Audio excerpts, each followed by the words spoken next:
শিক্ষক নিবন্ধনের ফলাফলের বিরুদ্ধে উত্তাল রাজধানী। মৌখিক পরীক্ষায় অংশ নেওয়া সব প্রার্থীকে সনদ দেওয়ার দাবিতে জাতীয় প্রেস ক্লাবের সামনে বিক্ষোভ করছিলেন উত্তীর্ণ শিক্ষার্থী ও চাকরি প্রত্যাশীরা।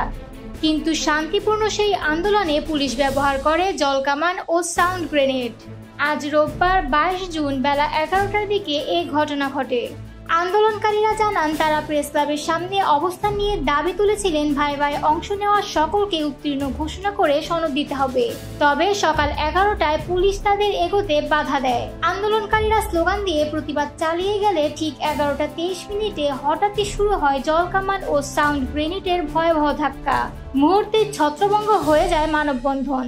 আন্দোলনকারীদের অভিযোগ, 18তম শিক্ষক নিবন্ধনের প্রিলিমিনারি ও লিখিত পরীক্ষায় উত্তীর্ণ হয়েছিলেন তারা।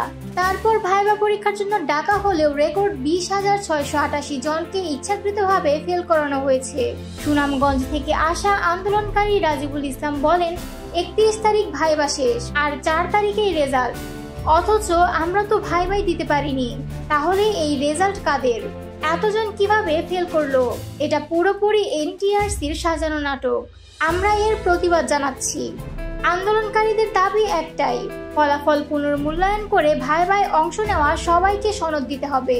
এদিকে আন্দোলনকারীদের একটি প্রতিনিধি দল পুলিশ কর্মকর্তাদের সঙ্গে আলোচনায় বসেছেন, তবে এখনো কোনো সমাধান আসেনি।